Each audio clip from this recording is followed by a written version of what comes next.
Hormuz প্রণালী বিশ্বের অন্যতম ও গুরুত্বপূর্ণ সংবেদনশীল নৌপথ। এই পথ দিয়েই প্রতিদিন বিপুল পরিমাণ তেল ও প্রাকৃতিক গ্যাস পরিবাহিত হয়, যা সরাসরি জড়িয়ে আছে বৈশ্বিক জ্বালানি নিরাপত্তা ও বিশ্ব অর্থনীতির সঙ্গে। এই প্রেক্ষাপটেই মঙ্গলবার হরমুজ প্রণালীতে নতুন করে উত্তেজনার ছবি সামনে এসেছে। আন্তর্জাতিক সূত্র থেকে জানা গেছে, ওমান উপকূল থেকে প্রায় 16 নটিক্যাল মাইল দূরে অবস্থানরত একটি মার্কিন মালিকাধীন তেলবাহী জাহাজ সুয়েজ ও ইম্পেরোকে ইরানের আইআরজিসির অন্তর্ভুক্ত 3টে সশস্ত্র দ্রুতগতির নৌযান ধাওয়া করে। রিপোর্ট অনুযায়ী ইরানের নৌযানগুলো রেডিও বার্তার মাধ্যমে জাহাজটিকে ইঞ্জিন বন্ধ করে তল্লাশির জন্য প্রস্তুত থাকতে নির্দেশ দেয়, কিন্তু জাহাজটির ক্যাপ্টেন সেই নির্দেশ মানতে অস্বীকার করেন এবং নিরাপত্তার কথা বিবেচনা করে দ্রুত গতিতে নিজের নির্ধারিত গন্তব্যের দিকে এগিয়ে যান। এদিকে ব্রিটিশ সামুদ্রিক নিরাপত্তা সংস্থা ইউকেএমটিও নিশ্চিত করেছে, তেলবাহী জাহাজ কোনোভাবেই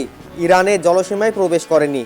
বর্তমানে জাহাজটি একটি মার্কিন যুদ্ধ জাহাজের তত্ত্বাবধানে নিরাপদ অবস্থানে রয়েছে বলেও জানানো হয়েছে।